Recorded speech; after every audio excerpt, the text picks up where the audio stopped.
Estamos iniciando o programa Alô Turismo e eu estou muito feliz de estar aqui. Meu nome é Manu e a gente vai trazer muita coisa especial aqui sobre viagens. Vamos viajar aí em várias histórias e eu estou com um convidado muito especial, Ramir Curado. Vou deixar ele falar um pouquinho sobre quem é ele e sobre o local que a gente vai viajar hoje. É um prazer tê-lo aqui conosco, Ramir. Prazer é meu nome é Ramir Curado, eu sou voluntário cultural, historiador da cidade de Corumbá de Goiás. Lá eu participo de diversas entidades culturais e artísticas, e eu estou aqui para falar um pouquinho sobre essa cidade maravilhosa que é Corumbá, aqui no estado de Goiás. É isso aí, pessoal. Corumbá de Goiás é uma das cidades mais antigas de Goiás e hoje a gente vai viajar pela história de Corumbá. Vem com a gente.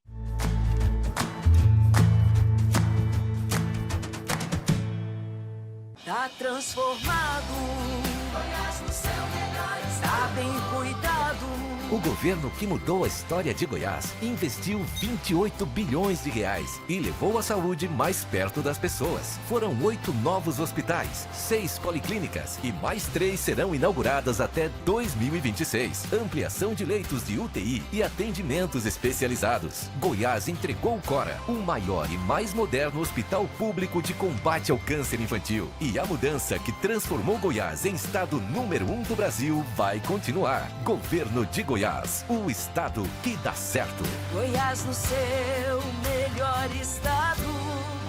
O número 1 do Brasil.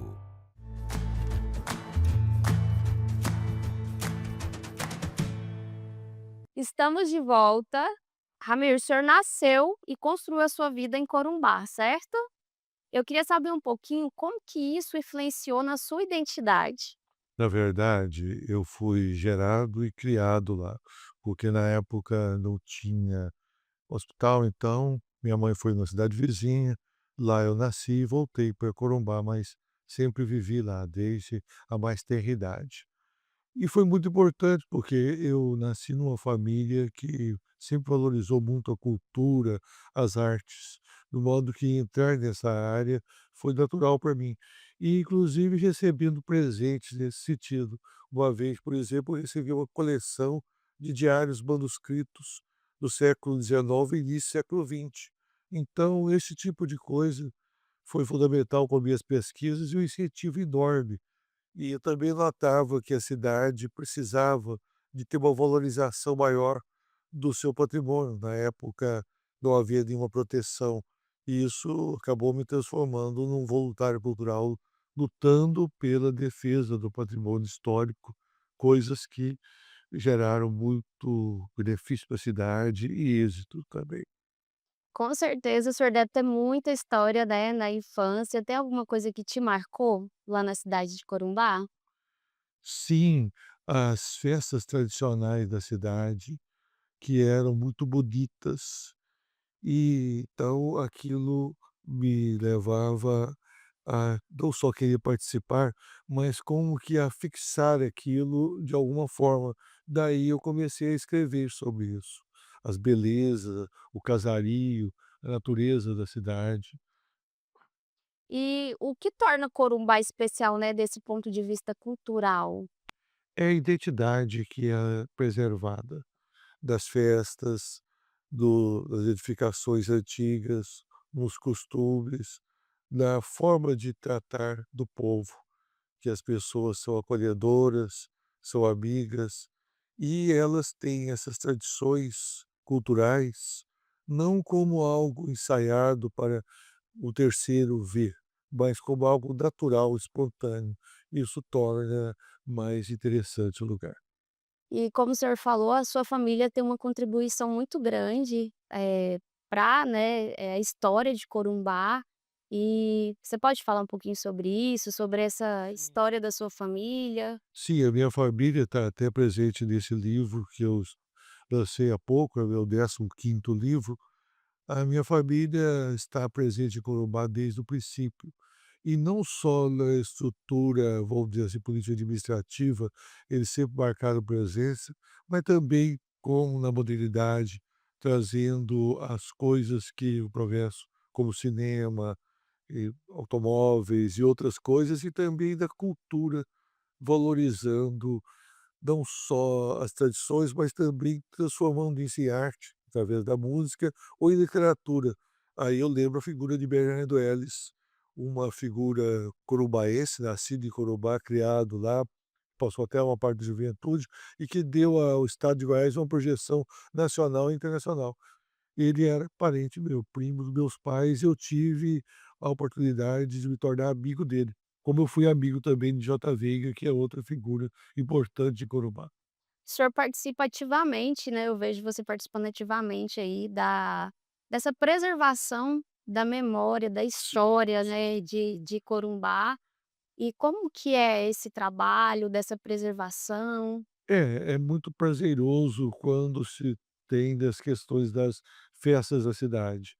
Por exemplo, da cavalhada, que é uma tradição que nós temos desde o ano de 1752, e que a minha família participa já há muito tempo. Meu pai, por exemplo, foi o cavaleiro das cavalhadas que participou mais tempo, durante 60 anos, mais de meio século, e sempre participou da estrutura de organização.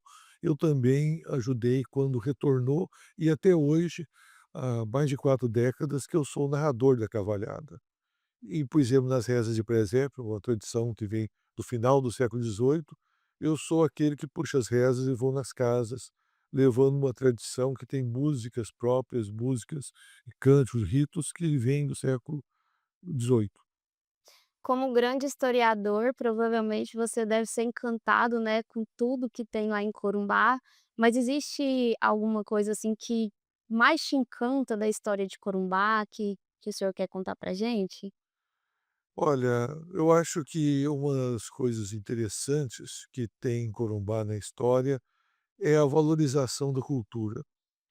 Em 1890 chegou um novo pároco na cidade, que trouxe para lá coisas valiosas, como tradições que ele trouxe da capital, como os motetos, que este ano um deles está voltando depois de um período longo e que ele não aconteceram essas apresentações, e montou a primeira biblioteca pública da cidade, do ano de 1897. Corumbá foi uma das primeiras cidades goianas a ter biblioteca pública, que era um lugar, e até hoje ela existe, que um espaço que você tem uma amplitude de conhecimento, porque desde o princípio ela trazia livros, obras de escritores da região, mas também do Brasil e do mundo.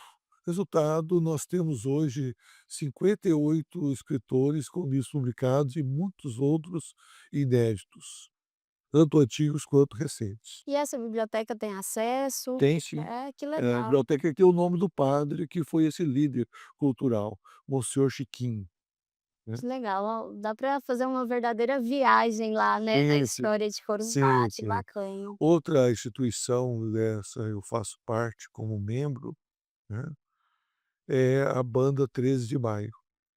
Ela surgiu em 1890, foi a terceira banda de música da cidade, mas hoje é a mais antiga em funcionamento contínuo, e ela se apresenta não só em Corumbá, mas em outras cidades, em particular em Corumbá, ela está presente em todas as principais manifestações. Na Semana Santa, por exemplo, tocando marchas, muitas delas de autores locais, na cavalhada, tocando o chamado galope, que parece uma tarantela, que acompanha o ritmo exato dos cavaleiros, dando muito mais beleza para essa coreografia equestre que são as cavalhadas. Que legal. Sobre as cavalhadas, a gente fala muito das cavalhadas de Pirenópolis, né, e as cavalhadas de Corumbá também é todo ano, né, acontece, Sim. e se o senhor puder falar um pouco pra gente. Sim, a cavalhada, as cavalhadas, elas acontecem em vários lugares do Brasil. Em Goiás, atualmente, são 15 cidades, graças a um projeto governamental de Goiás que valorizou bastante, incentivando algumas cidades que tinham parado e voltaram. E no caso, né, de Corumbá, ela tem as suas particularidades, como cada cavalhada tem. Uma das coisas é exatamente o que eu disse: os cavaleiros correm no ritmo exato da música. Há um respeito muito grande pelas cores que de cada um dos 2 grupos que participam, e o entrosamento da população com os cavaleiros é muito grande. A forma divertida, mas ao mesmo tempo respeitosa dos mascarados com as suas pantomimes nos intervalos, a própria dedicação da banda 13 de Maio, entre os quais tem muitos compositores, inclusive com músicas para a própria banda, e o envolvimento da população de Corumbá. Cada pessoa que vai ali, ele vai para assistir o espetáculo, na hora da parte de competições ele vai torcer pelo cavaleiro tal e qual, amigo, parente dele, e o trabalho silencioso que tem por trás da organização das costureiras que fazem aquelas roupas Nossa, maravilhosas, belíssimas. que obedecem todo um parâmetro tradicional coreográfico e no caso de o aspecto do desenho da roupa, que tem todo, por exemplo, o tamanho, as cores e os enfeites, porque cada grupo tem suas características próprias, que não invade o grupo do outro. Qual que é a época que acontece as cavalhadas de Corumbá? Atualmente elas acontecem na festa da padroeira, em setembro, Setembro. mas os ensaios tem na festa do divino, que é a festa que antigamente acontecia a festa em Pentecostes, maio para junho, e os ensaios maiores, mais contínuos, em agosto, até os dias um pouco antes termina e tem os dias que geralmente são os primeiros dias de setembro, né. Ano que vem, por exemplo, já está marcado a data das cavalhadas. Então, cada dia dos primeiros dias do mês de setembro. E os ensaios já começa a festa, porque cada ensaio é uma verdadeira festa e à noite ainda tem o jantar dos cavaleiros, como nos dias da festa também, que tem essa parte social. E antes e do ensaio e também quando as pessoas cercam o campo ali e tudo mais, festivamente assistindo, mas também após a noite da confraternização e nas próprias cerimônias religiosas, porque essas festas estão todas ligadas ao que chamamos de catolicismo popular. Elas sempre estão ligadas à igreja católica. O teatro ele contribui muito, né, Sim. para que aconteça, para que mantenha essas tradições. Nós temos, inclusive, temos físicos, o Teatro da Cidade Art Déco de 39, é bem na época que Goiânia estava se estruturando em Art Déco, nós temos um teatro lá que tem uma estrutura de, aqueles dentinhos da pirâmide asteca. É uma característica da Art Déco que busca, né, na história suas referências. E esse teatro ele a gente pode fazer visitação? Sim, ele foi modernizado por dentro, mas conserva as características por fora, e lá, por exemplo, se reúne o coral Voz de Corumbá, o coral que participa, por exemplo, da Semana Santa do Canto dos Motetos, todo ano faz uma apresentação no final do ano, tem as 4 vozes, baixo, tenor, barítono, aliás, soprano e contralto, as 4 vozes, barítono não, essas outras 4 vozes, e que tem várias apresentações. Outro grupo que tem além da banda de música 13 de Maio e do coral Voz de Corumbá, a orquestra de violeiros, que tem, assim como esses outros 2, é apresentado em outras localidades também. É muito O cinema é um lugar onde se ensaia, além das apresentações teatrais, escola de dança que se apresenta lá. O tempo que tem mais apresentações é geralmente final de ano, meio de ano. Além das festas adicionais que acontecem ao longo do ano. muito bem. Ouvindo, assim, você falar sobre Corumbá, sobre toda essa estrutura, essa preservação, a gente vê que mantém muito, né, a essência, né, ao longo dos anos foi mantendo muito a história da cidade. Isso, e Isso é muito importante. a igreja matriz, por exemplo, é uma igreja museu. Ela foi toda restaurada pelo IPHAN, Corumbá é tombado como Patrimônio Histórico Nacional, e ela mostra ali a própria o Museu de Arte Sacra com objetos, por exemplo, tem ali os castiçais para as velas, o crucifixo do século XVIII, um barroco, de prata, depois do século XIX, o neoclássico, né. Temos também o Memorial dos Imortais, que valoriza os escritores de Corumbá que participaram da Academia Goiana de Letras. Nós somos uma das cidades que teve a até hoje um dos maiores números de escritores em academias, 6 da Academia Goiana de Letras e o único goiano na Academia Brasileira de Letras, que é Bernardo Ellis, e um escritor de fama internacional, que é o J. Veiga. J. Veiga, assim como o Bernardo Ellis, ele recebeu vários prêmios. E a particularidade de cada um. Bernardo Ellis já foi transformado em filme, muitas das suas obras. Parte dos seus 25 livros já foram transformados em filmes e ainda continuam sendo. Eu sei, agora eu me lembro de 6 filmes de inspirado em obras de Bernardo Ellis. O conto, por exemplo, Ontem como Hoje, como Amanhã como Depois, inspirou Bruno Barreto no filme Índia Filha do Sol, que recebeu prêmios internacionais. E o J. Veiga tem uma característica também são as traduções. Ele já foi traduzido para 6 idiomas. Ele é muito lido, por exemplo, nos Estados Unidos em inglês, né. É um escritor de fama internacional. Ele que na juventude dele foi locutor da BBC de Londres, na época da Segunda Guerra Mundial, através de concurso internacional. E nunca desprezou Corumbá. Corumbá é muito rico de história e de historiadores, né, e é muito bonito de se ver, né, manter mesmo essa essência, esses resgates que são as raízes, né, da cidade de Corumbá. Eu quando comecei a fazer pesquisa histórica, eu descobri que antes de mim, outros tinham feito pesquisas. Eu fui o primeiro a publicar isso em forma de livro autoral, mas antes de mim outros haviam pesquisado. Inclusive um que eu quero destacar é o Benedito Rocha, que foi da Academia Goiana de Letras e um artista completo. Ele era poeta, ele era compositor, pesquisador, contista e vários setores, teatrólogos, cenógrafo, e inclusive com prêmios, né. E formou uma família extraordinária. Os filhos dele, por exemplo, aqui em Goiânia, se projetaram para Goiás no Brasil, inclusive na área como jornalistas. Hélio Rocha, Reinaldo Rocha, Ana Cláudia Rocha, Paulo Rocha, Bruno, que é neto dele, Bruno Rocha, são jornalistas de expressão vamos dizer, projetaram a partir de Goiânia e que tem sua origem em Corumbá, filhos desse grande jornalista, escritor, artista que foi Benedito Rocha. Até hoje na Cavalhada nós tocamos galopes, que são de autoria dele, o hino de Corumbá é de autoria dele. Nós vamos para o intervalo, mas já já a gente volta com muita história, fique ligado.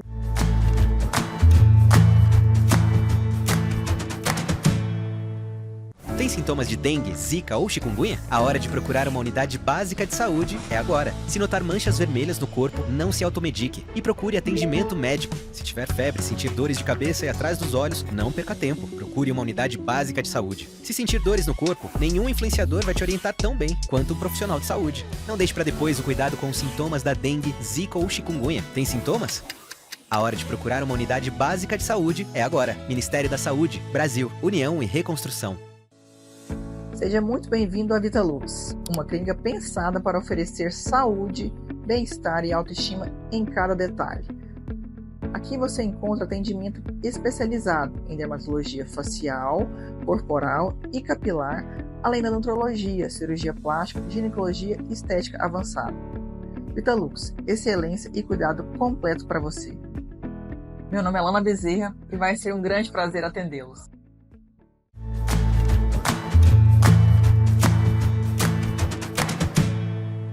Como que é essa narração? Há quanto tempo o senhor faz essa narração?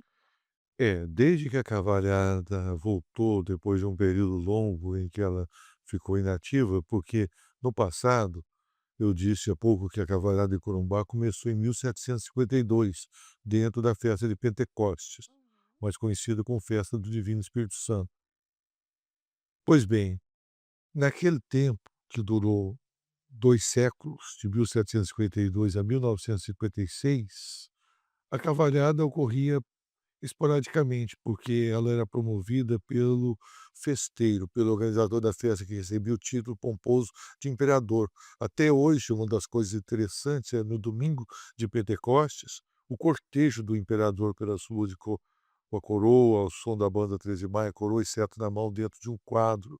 Mas então, a cavalhada ocorria quando tinha um imperador com mais recurso ou muita organização.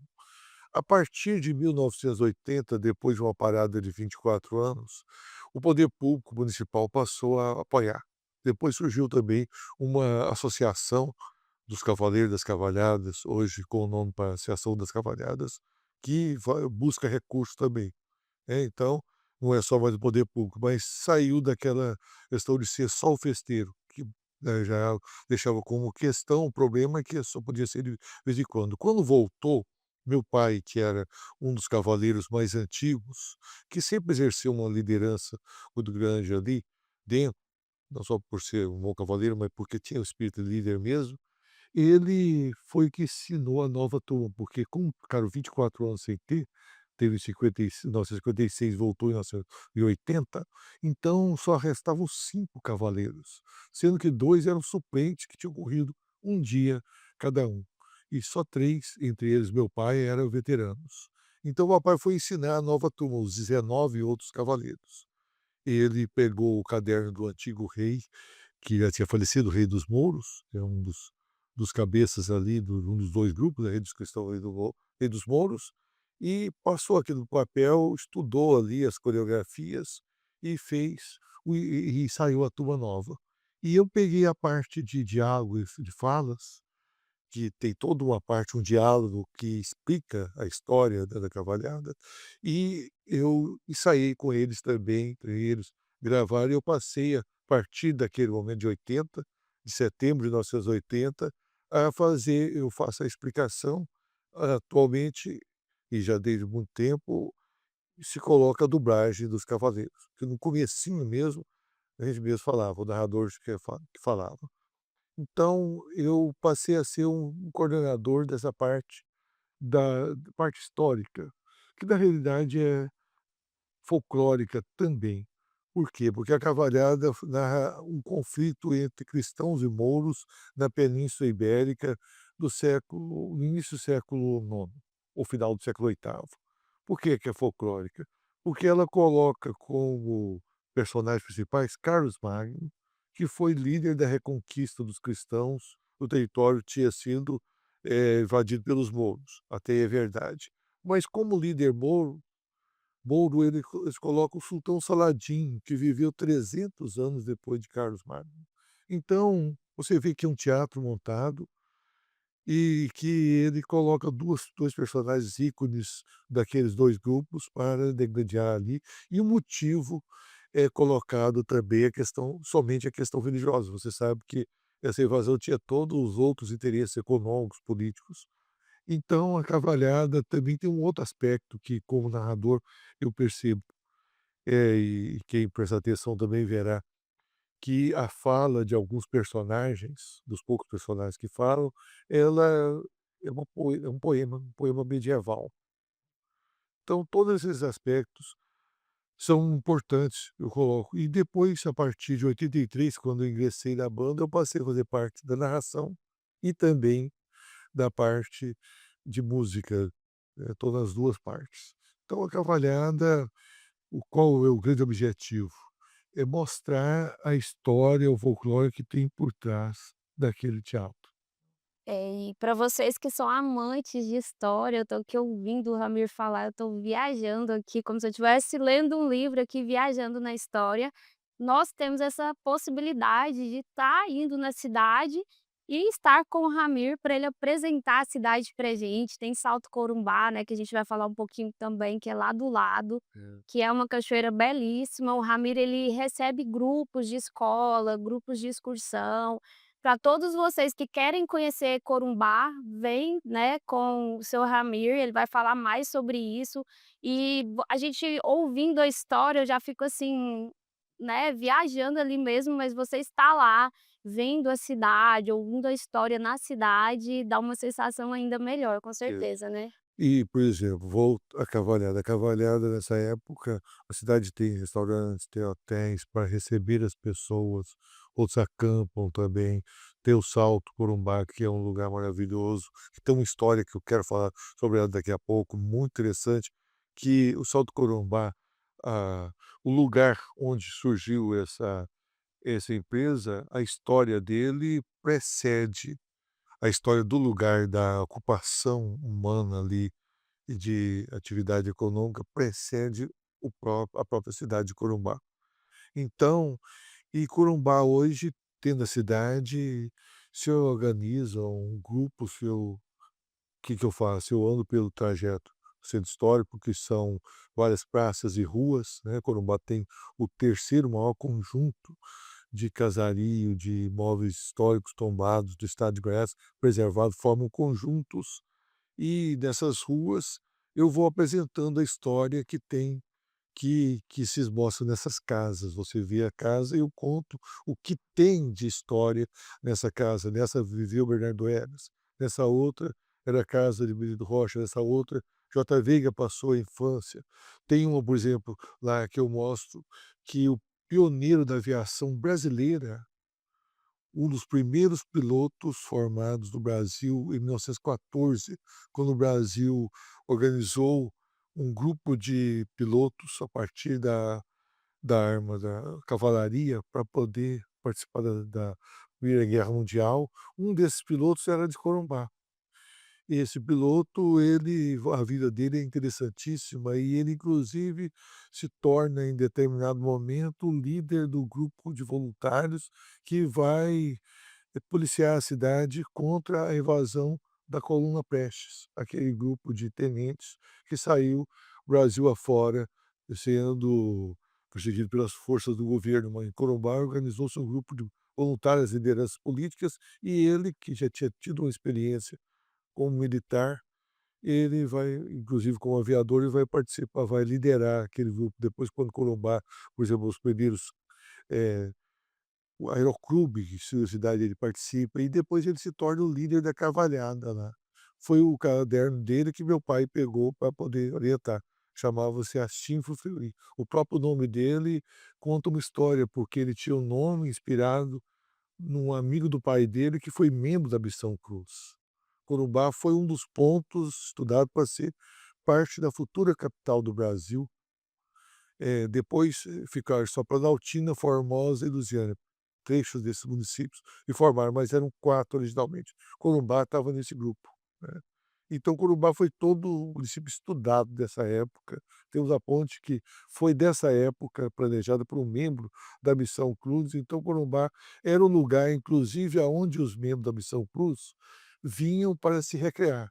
Eles tinham sede no município vizinho, mas eles à noite vinham para a vida noturna em Corumbá, aqueles saraus noturnos, ou então retretas de banda de música durante o dia, para dizer do Rio, Corumbá, onde também se recreavam. Então tudo isso são histórias que a cidade nos mostra hoje, inclusive nessas visitas guiadas, né, que vão eles vão geralmente no Salto Corumbá, mas também andam pelo centro histórico, sob orientação, depois eu os levo lá no meu comércio, que é o comércio mais antigo do estado. Ele vem na sucessão desde o meu bisavô, desde o ano de 1867, e lá eu tenho o vendo os artesanatos, livros, é uma livraria, porque como eu disse, Corumbá é a terra dos escritores. Sim, a cidade de Corumbá é belíssima, eu conheço lá e convido todos vocês para conhecer, porque a cidade é linda e também tem a cachoeira Salto Corumbá. Inclusive eu sou apaixonada, eu vou muito para lá. Queria que o senhor falasse um pouquinho também sobre Salto, que tem também, né, faz parte ali da história da cidade, fica pertinho da cidade, Corumbá. Exatamente, pertinho. E com acesso ao asfalto pela Dá rodovia. para fazer até uma trilha, dá para ir a pé. É, É bem o próximo caminho de mesmo. Cora, né, que é um dos atrativos de Sim, Corumbá, passa por passa por Corumbá, lá. começa em Corumbá e passa pelo Salto. Depois ele vai para Serra dos Pirineus, que é um dos atrativos maravilhosos da divisa de 3 municípios, né. O município de Corumbá, de Cocalzinho e de Pirenópolis. É um patrimônio que os 3 municípios que fazem parte do Caminho de Cora têm em comum a Serra dos Pirineus, o segundo lugar mais alto do estado, 1.385 metros de altitude, assim como a Cachoeira do Salto, com seus 50 metros de altitude, é uma das maiores e com certeza a mais larga. Mas eu vou falar um pouco sobre o Salto.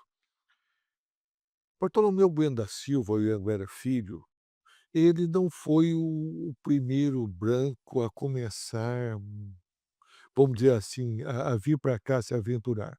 O próprio pai dele, que se ele seguiu, já era um homem que vinha aqui buscar índios para trabalhar no serviço forçado lá em São Paulo para produzir cereais para o Nordeste. Então ele já conhecia isso aqui antes. Ele foi o primeiro a iniciar um processo de colonização ligado à coroa portuguesa, subordinada a São Paulo, a capitania da onde ele era. Mas antes dele vinham 2 tipos de aventureiros. Eu falei daqueles que vinham buscar índios para escravizar. E havia um outro grupo também que vinha buscar ouro e que já traziam com eles seus escravos, porque havia uma mentalidade na época que homem livre não trabalhava em serviço braçal. Isso era para escravos, a homem livre, uma mentalidade muito negativa que existiu há muito tempo, ainda existem resquícios dela em muito lugar. Mas então, o que aconteceu? A tradição nos mostra, existem documentos escritos também que apresentam que no início do século XVIII, por volta de 1700, na década de 1700, um grupo de portugueses, chamados Mafra, irmãos Mafra, eles vieram através do caminho da Bahia, que é anterior à da colonização de Goiás, e em busca de ouro. E o pessoal, assim como depois os bandeirantes paulistas, eles buscavam ouro nas confluências de rios e também onde tinham cachoeiras, porque o ouro de aluvião, ele se forma de acordo com a geologia nas serras e vai escorrendo para os lugares mais profundos, o leito dos rios. Então a cachoeira ajuda a depositar ali. E eles descobriram um rio que já era conhecido nessa época, isso eu estou falando no início do século XVIII. Desde o século XVII, esse rio já era explorado em outros pontos bem mais ao sul, né, porque você sabe que o rio Corumbá nasce na Serra dos Pirineus e deságua lá em Corumbaíba, no Paranaíba, né.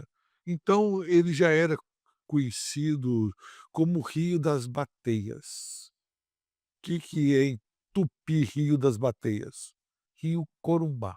Corumbá é um nome indígena, de acordo com o tupinólogo famoso Bernardo Ellis, que era estudioso, que quer dizer Rio das Bateias. Então o que que vai acontecer?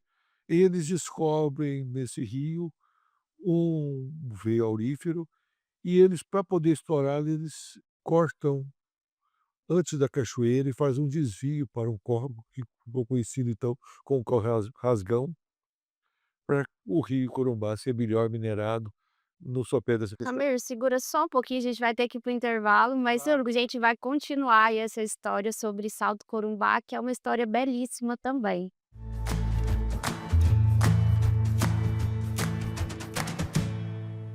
Tá transformado.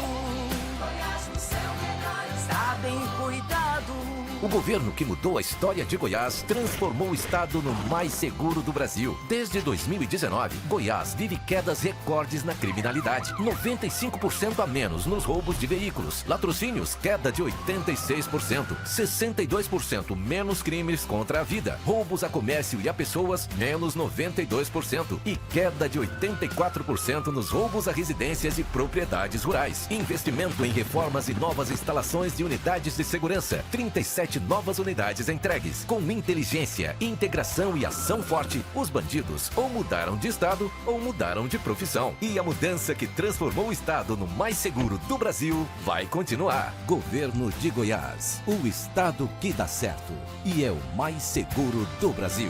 Goiás no seu melhor estado.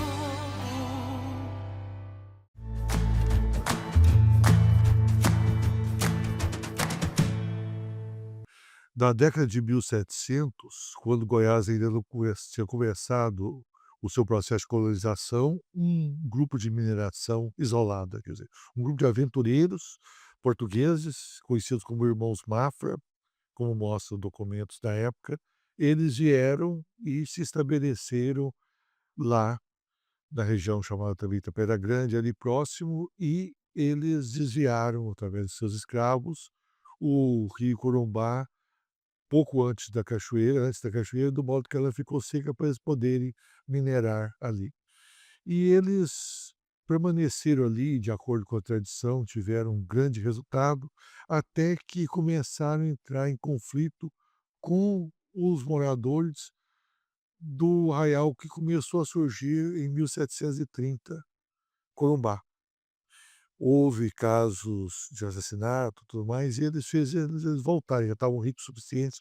Quando eles chegaram em Portugal, eles passaram o roteiro para amigos de lá, os Campos, que vieram para cá e continuaram aquele garimpo. Foi a segunda fase de garimpo. Depois, no final do século XVIII para início do século XIX, a mineração foi desaparecendo, porque era ouro de aluvião, ficando cada vez mais profundo, mais difícil, e atividades agrícolas e pecuárias que tomaram conta. Mas no final do século XIX, eh, começaram a surgir companhias de mineração em Goiás, Amaro Leite, que hoje é Mana Rosa, São José do Tocantins, um pouco depois, Niquelândia hoje, e Corumbá também, e Pirenópolis. No caso de Pirenópolis, eles entraram também nas lavras do Abade. Abade era o nome de um dos pioneiros português, que foi João Rodrigues Abade, que foi um pioneiro ali naquela região lá, um dos fundadores de Pirenópolis. Então, acontece o seguinte, eles reativaram algumas minerações comando Abade, só que eles fizeram de uma forma tal que poluíram o Rio das Almas, houve uma reação violenta dos moradores de Pirenópolis a isso, que é considerado a primeira grande manifestação ecológica de Goiás, e isso fez com que eles abandonassem ali. Até é estranho o seguinte, que o Arena, que era o Francisco que tomava conta ali, ele se retira e deixa só empregado justamente no momento em que Pirenópolis o pessoal estava mais indignado e realiza ataque na ausência dele. Como diz, ele viu que a coisa ia pegar fogo, ele pula fora antes e recebe indenização, mas não os empregados que apanharam lá, uma mulher inclusive ficou cega do dia desse ataque lá. E ele vai, como ele havia segurado aqui, a companhia que estava por trás dele, que era formada de paulistas e portugueses, paulistas e goianos, então eles vão fazer o quê? Eles vão comprar de uma família de Corumbá, a família Costa Campos, os Pirineus, e depois eles compram o Salto Corumbá. O Salto Corumbá, e eles então vão dar prosseguimento. Qual a prova de que a cachoeira já tinha sido secada? Os documentos já tinham sido esgotados nessa época. Uma das provas é o seguinte: 1858, em Goiás, se faz o registro paroquial, porque antes não havia essa questão de registrar a terra, não havia propriedade particular. Então, em 1858, se faz o registro das fazendas. E tem um registro que é da fazenda, me parece Cachoeira do Corumbá, não estou muito certo do nome, mas tem o nome assim, acho que é Cachoeira do Corumbá, que fala, que dá todos os confrontantes da fazenda, o Salto, que hoje é o camping, e fala da Cachoeira Seca. Quer dizer, um nome paradoxal, Cachoeira Seca. Então, é uma prova, sim. Mas o que o Arenê vai fazer quando ele compra com a indenização que recebeu da perda da do Abade, lá o Salto da família Costa Campos de Corumbá? Ele vai dar prosseguimento, ele corta em frente à cachoeira, no poço da cachoeira, ele faz o corte para aprofundar mais ali e facilitar a mineração. Ele dá prosseguimentos, né. Mas, por exemplo, no tempo dos Campos, Doutor Zé de Campos, que é o doador da imagem Nossa Senhora da Penha em tamanho natural, uma das imagens mais preciosas de Corumbá, e também consultor da igreja do Bonfim em Pirenópolis, chegou a ter uma vila lá no Salto, uma vila de escravos. Quer dizer, havia os senhores com os escravos, capela e tudo mais. Era um povoado assim em torno da mineração que havia ali, ó, a segunda fase. A primeira dos Mafra, que era um número menor, a segunda dos Campos. E a terceira do Aranê, que também foi coisa grandiosa. E o Aranê, o Arena, o francês que tomou conta daquilo ali, dessa companhia de mineração, ele vai inclusive desviar, voltar à cachoeira, tentar voltar. mas o serviço dos escravos, dos Mafra, tinha sido tão bem feito que não dura muito.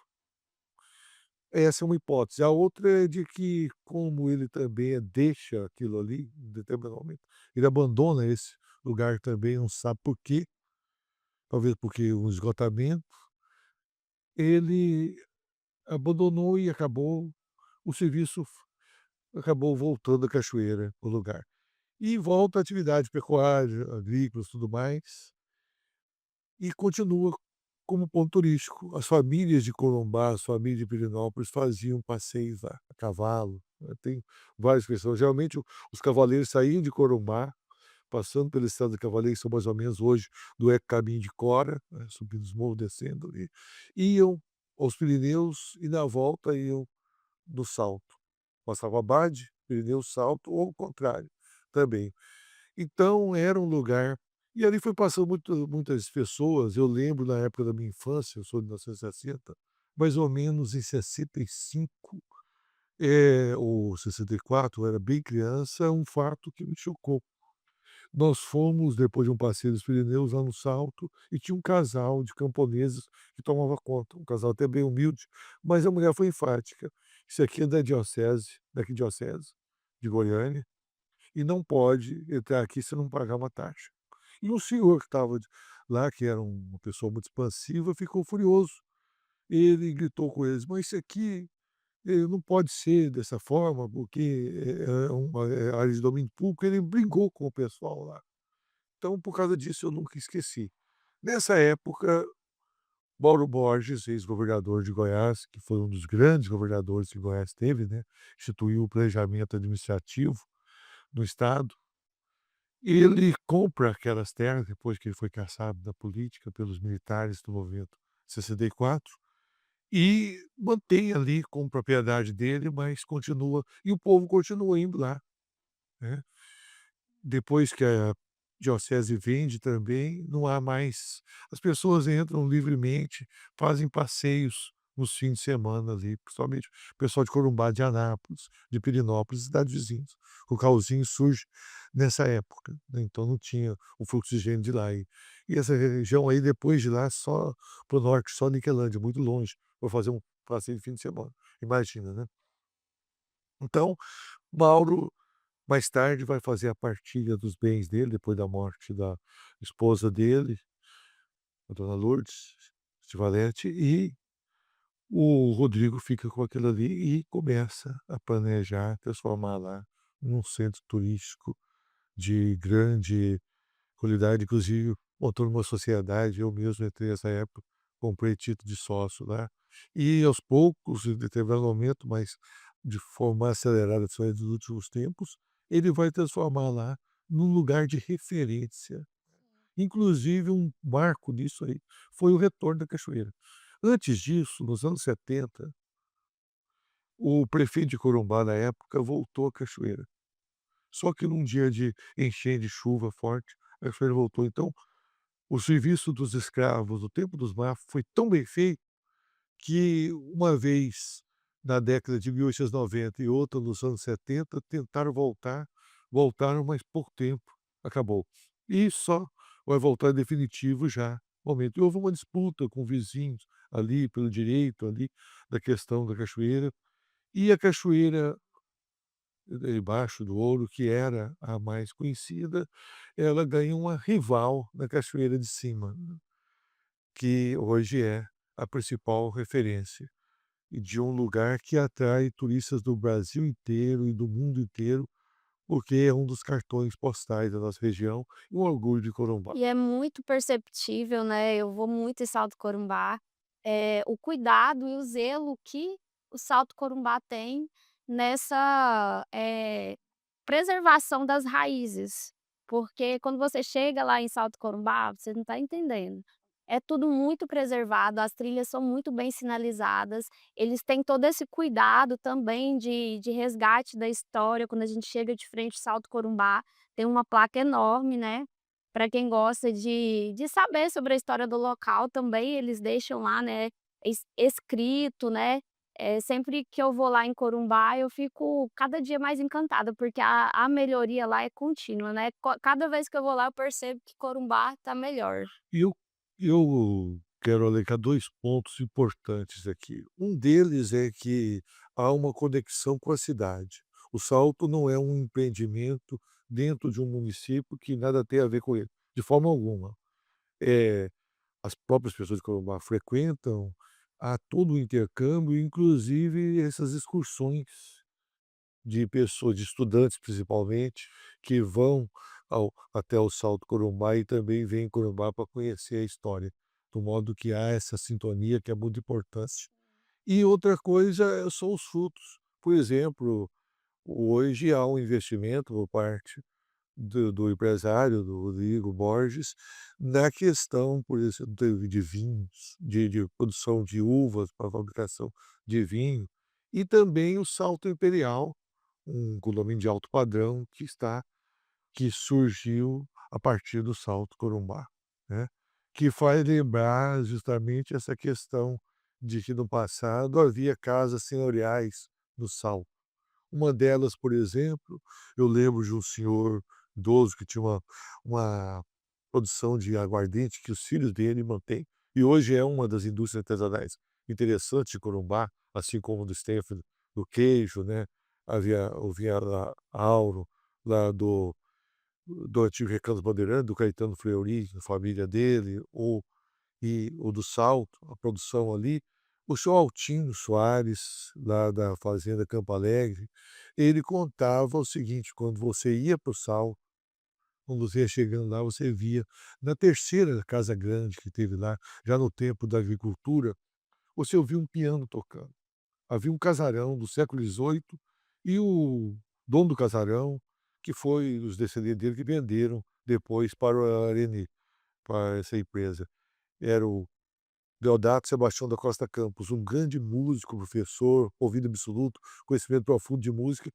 E acontece que de músico, de regente de banda, de orquestra de igreja, com o tempo ele foi se isolando, aperfeiçoando cada vez mais a música, e no final da vida ele só se interessava por música clássica, né.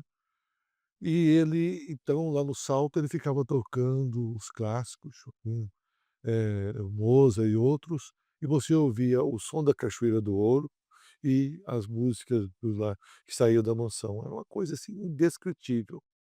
E é muito importante para os jovens, né, adolescentes, eu sei que vocês recebem bastante escola na cidade também de Sim. Salto Corumbá, porque, manter essas raízes da História história, história porque muitas vezes a gente vai num lugar bonito, né, contempla, tira uma foto, mas a gente não sabe a história do lugar. Eu estou muito aqui, grata por tudo isso que você trouxe. Eu sei que se a gente tivesse mais tempo, a gente poderia estar falando aqui, por várias e várias horas, e ainda não seria o suficiente para contar toda a história, e isso é muito enriquecedor e muito importante, com certeza, principalmente para a juventude, né, que hoje em dia as pessoas não estão muito interessadas em história, e esse quadro está sendo feito com muito carinho para a gente resgatar a história de vários locais.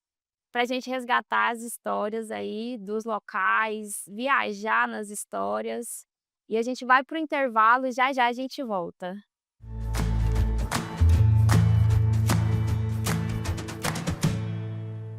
O novo terminal Praça da Bíblia está pronto. Já são 5 terminais reconstruídos, modernos, seguros e do tamanho que a população merece. O governo de Goiás investe quase 2 bilhões na maior transformação já vista no transporte coletivo da região metropolitana. 800 novos ônibus entregues. E até 2026, toda a frota será renovada. Mais de 7 mil novos pontos. E estamos construindo um novo eixo Anhanguera.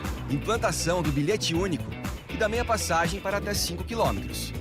E tudo isso sem aumentar o preço da passagem. 4,30 há quase 7 anos. Goiás constrói um novo transporte público, moderno, justo, para todos. Governo de Goiás, o estado que dá certo.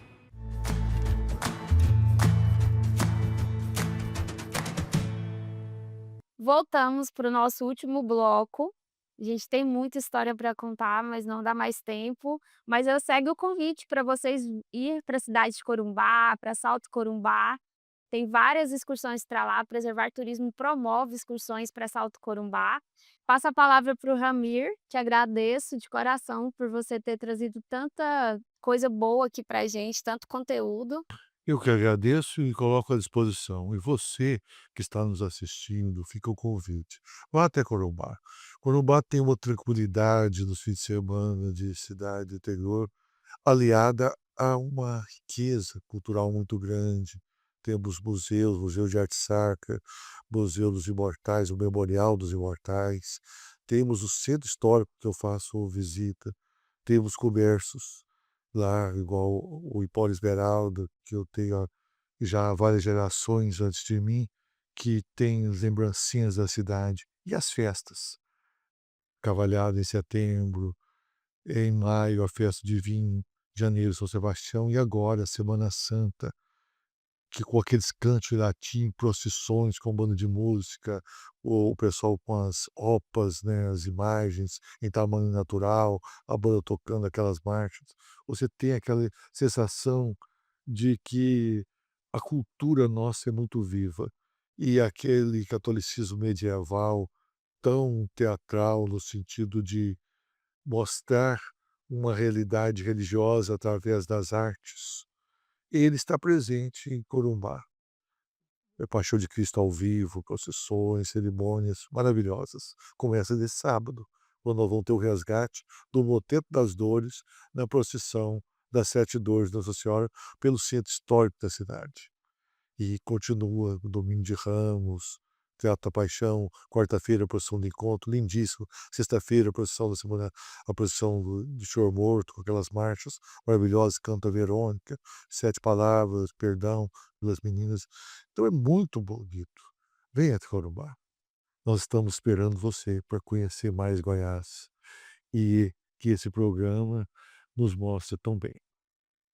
Segue aí o convite, Corumbá pertinho de Goiânia, pertinho de Brasília, não tem desculpa, dá para fazer um bate e volta, vem com a gente.